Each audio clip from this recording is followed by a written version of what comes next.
Assalamun alaikum wa rahmatullahi wa barakatuh. A'udhu billahi minash shaitanir rajim. Bismillahir rahmanir rahim.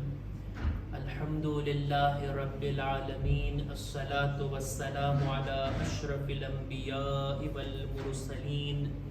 Sayyidina wa nabiyyina Abil Qasim Muhammad. Allahumma salli وعلى أهل بيته الطيبين الطاهرين المعصومين المظلومين ولعنة الله على أعدائهم أجمعين أما بعد فقد قال الله سبحانه وتعالى في كتابه الكريم بسم الله الرحمن الرحيم شهر رمضان الذي أنزل فيه القرآن صلوات بر محمد وآل محمد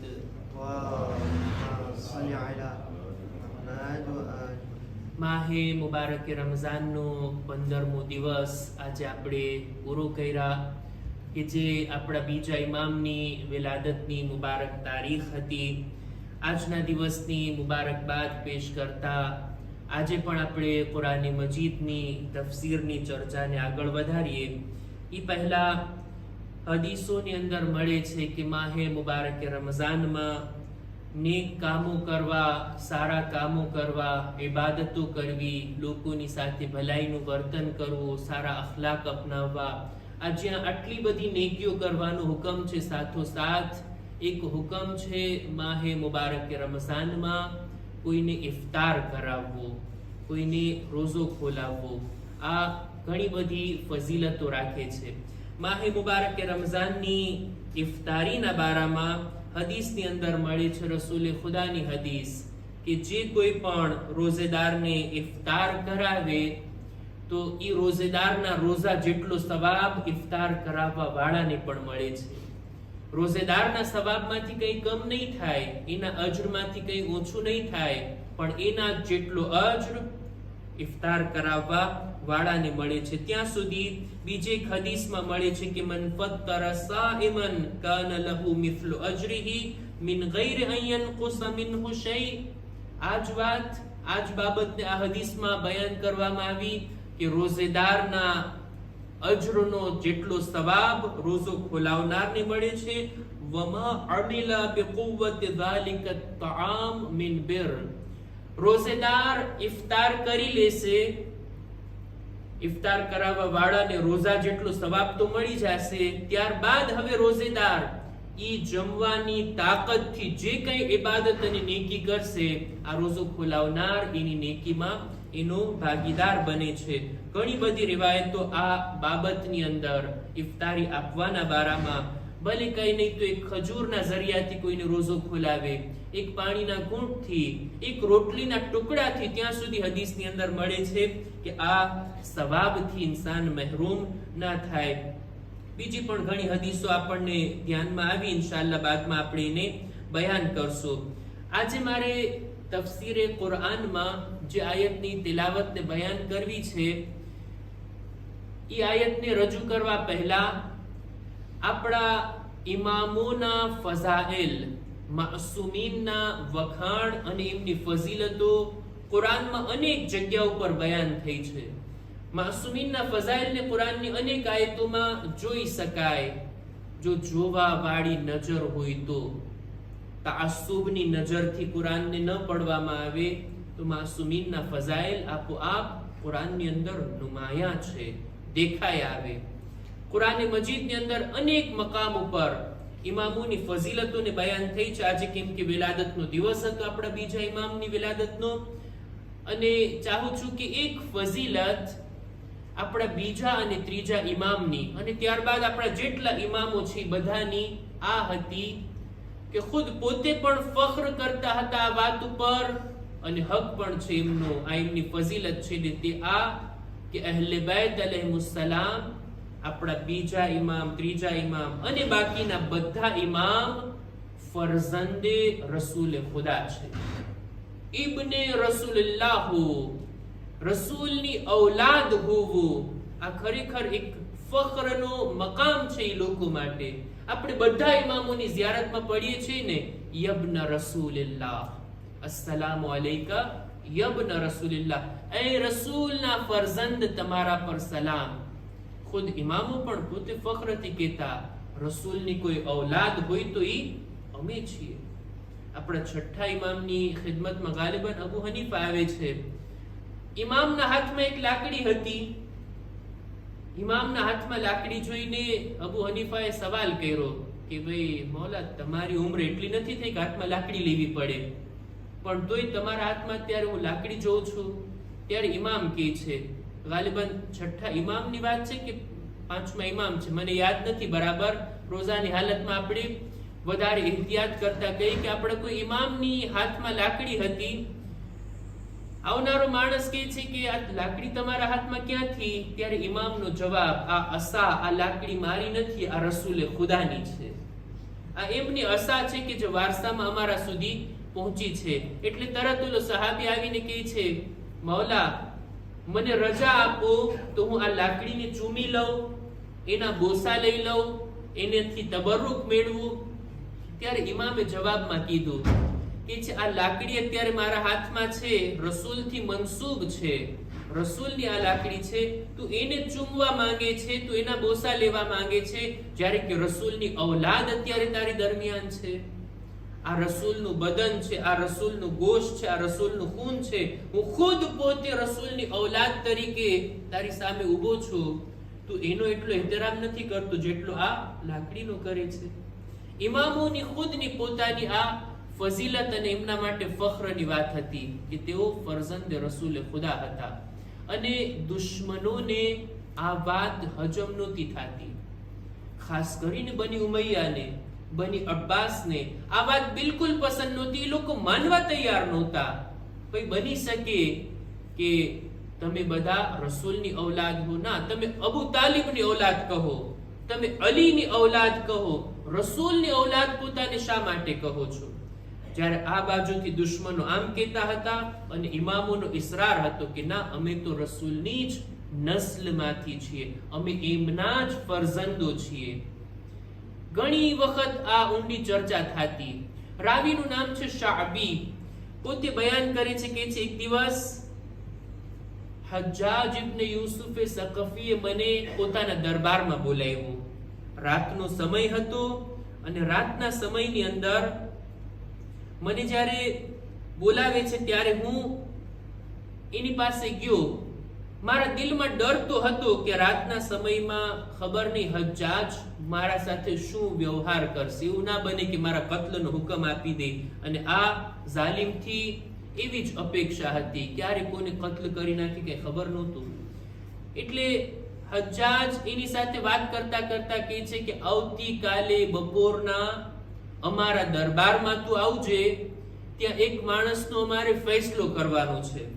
વાંધો નહીં. બીજા દિવસે કહે છે હું ફરી પાછો ગયો હજ્જાજના દરબારમાં. બરાબર રીતના વુઝુ કરીને ગયો, નમાઝ પઢીને ગયો કે ખુદાએ ખૈર થાય, આવા જાલિમના દરબારમાં મને તેડું આવ્યું છે, મને બોલાવે છે, ખબર નથી શું થવાનું છે. હજ્જાજના દરબારમાં હું દાખલ થયો, મને એક બાજુ બેસવાનો હુકમ આપે છે. ત્યારબાદ હજ્જાજ મારી સામે જોઈને કહે છે, શાબીનું બયાન, શાબી કહે છે મારી સામે હજ્જાજ જોઈને કહે છે કે હમણાં તારી પાસે, તારી સામે એક માણસને, એક કૈદીને અસીર કરીને લાવવામાં આવશે. આપણે એનો ફેસલો કરવાનો છે. તું આ ફેસલાનો ગવાહ બન. શું ફેસલો છે? કોને લાવવામાં આવશે? સિપાહીઓને હુકમ થયો, એ કૈદી અસીરને લાવવામાં આવ્યો. એને જંજીરમાં બાંધેલો હતો. એની આજુબાજુમાં, એના ગળામાં, હાથમાં, પગમાં સાંકળથી એને બાંધવામાં આવેલ હતો. હજ્જાજ શાબીની સામે જોઈને કહે છે, જાણે છે આનો જુર્મ શું છે, આનો વાંક શું છે? જુર્મ ઈ છે કે એનો અકીદો ઈ છે કે હસન અને હુસૈન રસૂલની ઔલાદ છે. ઇમામોના નામ ઉપર એક બાવાઝે બુલંદ સલવાત.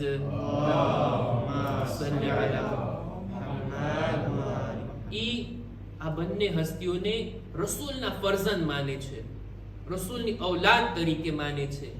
મને જોઈએ છે, હું ચાહું છું કે કુરઆનથી કોઈ દલીલ લાવે, કુરઆની દલીલ જો પેશ કરે તો પછી એની વાત કાબિલ કબૂલ નહીતર જો કુરાનથી સાબિત નહીં કરી શકે તો હમણાં જ એને હુકમ આપીશ, એના બદનને એના સરને એના બદનથી જુદા કરવામાં આવશે. શાબી કહે છે મને રહેમ આવ્યો, આવો નેક ઇન્સાન, પરહેઝગાર, એનો ચહેરો મુત્તકી પરહેઝગાર ચહેરો, નૂરાની ચહેરો, એને આ રીતના બાંધવામાં આવે. અને ફક્ત આ કસૂરમાં, અહેલે બેતની આ ફઝીલતના કારણે શાબી કહે છે કે મેં દરખાસ્ત કરી એની જંજીરોને તો ખોલી દેવામાં આવે. એ ક્યાં ભાગી જવાનો છે તારા દરબારથી? અને જો તારે સજા પણ આપવાની હોય તો આ સાંકળ ઉપર અને જંજીર ઉપર તો તલવાર નહીં ચાલે. તારી તલવાર ઈ જંજીરને તો ખોલવી જ પડશે. અત્યારથી જ ખોલી નાખે. એની જંજીરને ખોલવામાં આવી. હવે હજ્જાજ એને હુકમ આપે છે, તું કુરાનથી દલીલ લાવ, કુરાનથી સાબિત કર, નહીતર તારું ગળું કાપી નાખવામાં આવશે. આ માણસ સાકિત છે, ચૂપ છે. હજ્જાજને ઓર ગુસ્સો આવે છે. ફરી પાછો કહે છે કુરાનથી સાબિત કરતા રહા અકીદાને. ઓલો માણસ હજી સાકિત છે. ત્રીજી વાર જ્યારે હજ્જાજે સખ્ત લહેજામાં કીધું એટલે તરત જ આ માણસ કુરાની મજીદની તિલાવતની શરૂઆત કરે છે. બિસ્મિલ્લાહિર રહમાનિર રહીમ વવહબના લહુ ઇસ્હાક વ યાકૂબ. આ રીતના આ આયતની તિલાવત કરે છે. હું કુરાનની આયતની તિલાવત કરું. સૂરે અનઆમની આ આયત છે. સૂરે અનઆમની 84માં નંબરની આયત અને 85માં નંબરની આયત. વવહબના લહુ ઇસ્હાક વ યાકૂબ કુલ્લન હદૈના વ નૂહન હદૈના મિન قبل ومن ذريته داود وسليمان وأيوب ويوسف وموسى وهارون وكذلك نجزي المحسنين. સૂરા અનઆમની 84મી આયત પોતે તિલાવત કરે છે. તિલાવત કરતા કરતા 84મી આયત પૂરી થઈ, પોતે સ્ટોપ થઈ ગયો. પોતે નથી હવે પડતો. હજ્જાજને તો દલીલ ખપે છે ને, દલીલના ઇંતજારમાં હતો ને. એના ગુસ્સાનો કોઈ પાર નહીં. કે છે આમાં ક્યાં દલીલ છે? તો ઓલો માણસ કહે છે કે અહીંયા સુધી હું પડ્યો છું, હવે પછીની આયત તું પડ. હજ્જાજ ગમે એમ હતો પણ હાફિઝે કુરાન તો હતો ને, કુરાનની તિલાવત કરતો, કુરાનની કેટલી આયતો એને યાદ હતી. સૂરે અનઆમની 84મી આયત ઈ પડ્યો, 85મી આયત હવે હજ્જાજ શરૂ કરે છે. હજ્જાજ પડે છે વઝકરિયા વયહ્યા વઈસા વઇલિયાસ કુલ્લુમ મિનસ સાલિહીન. હવે આ આયત ઉપર આયત પડે છે, એની અંદર દલીલ છે, પણ આપણે આયતનો તર્જુમો નહીં પડશું તો કેમ ખ્યાલ આવશે? આ આયત છે જનાબે ઇબ્રાહીમની બાદ જે નબીઓ આવ્યા ને એનો જિક્ર કરે છે. કે જનાબે ઇબ્રાહીમની બાદ આ નબી આવ્યા, આ નબી આવ્યા, આ હસ્તીઓ આવી. અને એની અંદર એક શબ્દ છે કે વમિન ઝુર્રિયતિહી, જનાબે ઇબ્રાહીમની ઝુર્રિયતમાંથી છે. કોણ? જનાબે દાઉદ, જનાબે સુલૈમાન, જનાબે અય્યુબ, જનાબે યુસુફ, જનાબે મૂસા, જનાબે હારૂન. આ 84મી આયતમાં બયાન થયું. 85મી આયતની અંદર વાત ઈ છે કે જનાબે ઇબ્રાહીમની નસ્લમાંથી જ છે આ બધા નબીઓ. પણ કયા કયા નબીઓ? ઝકરિયા, જનાબે ઝકરિયા, જનાબે યહ્યા વ ઈસા. જ્યારે જનાબે ઈસા સુધી પહોંચ્યો હજ્જાજ એટલે તરત ઓલો કૈદી અને અસીર કહે છે હા અહીંયા અટકી જા, તું મને બતાવ જોઈ કુરાનમાં સૂરે અનઆમની 85મી આયતમાં ખુદા જનાબે ઈસાને જનાબે ઇબ્રાહીમની નસ્લમાંથી જાણે છે. તું મને બતાવ જોઈ જનાબે ઈસા બાપના જરિયાથી જનાબે ઇબ્રાહીમ સુધી પહોંચતા કે માના જરિયાથી? એમના તો કોઈ બાપ નહોતા, વગર બાપે દુનિયામાં પેદા થયા. દેખીતી વાત છે, માના જરિયાથી તેઓ જનાબે ઇબ્રાહીમની નસ્લમાંથી છે.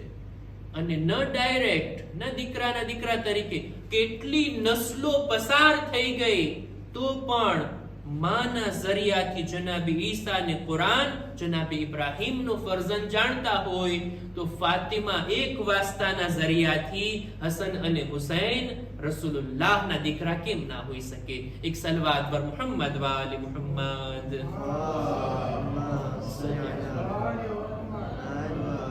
આ રીતના દલીલ જ્યારે સાંભળી, હજ્જાજ જેવો જાલિમ, એના જેવો જુલ્મ કરનાર સફાક ઇન્સાન પણ આ વાતનો ઇનકાર ના કરી શક્યો. કુરાનથી દલીલ હતી કે ઇમામે હસન અને ઇમામે હુસૈન રસૂલના ફરઝંદ છે, એમના દીકરા છે, એમની ઔલાદ છે, ઇબ્ન રસૂલુલ્લાહ છે. આ હસ્તીઓના ફઝીલતનો ઇકરાર ખુદ દુશ્મન કરે છે અને ખુદ હજ્જાજ હુકમ આપે છે એને 10,000 સિક્કાની થેલી આપવામાં આવે ઇનામ તરીકે અને આને છોડી દેવામાં આવે. જ્યારે એમને આઝાદ કરવામાં આવ્યા, શાબી કહે છે પૂરેપૂરો બનાવ મારી નજરોની સામે હતો. બીજા દિવસે મેં તપાસ કરી કે આ માણસ છે કોણ, આની પાસેથી તો કુરાનની તાલીમ લેવી જોઈએ, કુરાનની તફસીર શીખવી જોઈએ. આ માણસ આ રીતના ફઝાઇલને બયાન કરી શકે દુશ્મનની સામે કે દુશ્મન પણ કબૂલ કરવા માટે મજબૂર થઈ જાય. શાબી કહે છે મેં તપાસ કરી તો જોયું તે સઈદ બિન જુબૈર છે, સઈદ બિન જુબૈર. બીજા દિવસે મેં મસ્જિદમાં જોયું, ઈ સિક્કાની થેલીઓ જે હજ્જાજે આપી હતી એને પોતાની સામે રાખી 10-10 સિક્કા ઉઠાવીને બધાને આપી રહ્યા છે. બધા ફકીરોને, બધા ગરીબોને, મિસ્કીનોને, જે કોઈ આવે બધાને 10-10 સિક્કા આપી રહ્યા છે ને લોકો એની પાસેથી આ સિક્કાઓને લઈ રહ્યા છે. આ સિક્કાઓ આપતી વેળા સઈદ બિન જુબૈર આ રીતના કહેતો જાય છે કે હાઝા કુલ્લુહુ બિબરકતિલ હસન વલ હુસૈન. આ માલ જેને હું અત્યારે આપી રહ્યો છું તમને, આ મારો માલ નથી, ઇમામે હસન અને ઇમામે હુસૈનની બરકત છે કે આ માલ મારા હાથમાં આવ્યો અને હું તમને આપી રહ્યો છું. એક સલવાત પર મુહમ્મદ વાલે મુહમ્મદ. અહલે બેતની આ ફઝીલત, અહલે બેતની આ ખાસિયત અને વિશેષતા કુરાન મજીદની અંદર જોવા મળે છે. ઇમામોની આ સિફત, ઇમામોનો આ મર્તબો ખુદ મુબાહલાના મેદાનમાં પણ જગ જાહેર છે, બધાની સામે છે. મુબાહલાની અંદર પણ રસૂલે ખુદાએ ફરમાયું હતું ને કુરાનની આયતના મુતાબિક કે તમે તમારા નફ્સને લઈને આવો, અમે અમારા નફ્સને લઈને આવીએ. તમે તમારી ઔરતોને લઈને આવો, અમે અમારી ઔરતોને લઈને આવીએ. તમે તમારા બાળકોને લઈને આવો, અમે અમારા બાળકોને લઈને આવીએ. રસૂલે ખુદા પોતાના નફ્સ તરીકે મેદાને મુબાહલામાં કોને લઈ ગયા? અમીરુલ મુમિનીનને. ઔરતોના લિહાઝથી કોને લઈ ગયા? બીબી ઝહરાને, ફકત એક ખાતુનને. અને અબનાઅના વ અબનાઅકુમ, પોતાના ફરઝંદો તરીકે કોઈને લઈ જાય તો એ બીજું કોઈ નથી. આ ગોશમાં ઇમામે હુસૈન હતા અને હાથ પકડીને આપણા બીજા ઇમામ ઇમામે હસને મુજતબા હતા. ખુદા ઇન્શાઅલ્લાહ અહલે બેતની મોહબ્બતને આપણા દિલોમાં વધારે કરે, આ મોહબ્બતને આપણા દિલોમાં બાકી રાખે. ખુદાની બારગાહમાં દુઆ ગુજારીએ છીએ, ખુદાયા આ મુબારક મહિનાની બરકતો, રહેમતો, મગફિરત મેળવવાની અમોને નેક તૌફીક અતા કર. અમારી ઇબાદતો, દુઆઓ, તિલાવતો, માહે મુબારક રમઝાનના રોઝા અને દુઆઓને તારી બારગાહમાં કબૂલ ફરમા. ખુદાયા દરેક મુમિનીન મુમિનાતની જાન, માલ, ઇઝ્ઝત, આબરૂની હિફાજત ફરમા. જેઓ બીમાર છે તેઓને શિફાએ કામિલા અતા કર. જેઓના હકમાં દુઆની ભલામણ કરવામાં આવી, ખુદાયા તેમને પણ શિફા અને રાહત નસીબ કર. ઝમાનાના ઇમામના ઝુહૂરમાં તાજીલ ફરમા. અમારો શુમાર એમના સાથીઓમાં કર. રબ્બના તકબ્બલ મિન્ના ઇન્નકા અંતસ સમીઉલ અલીમ.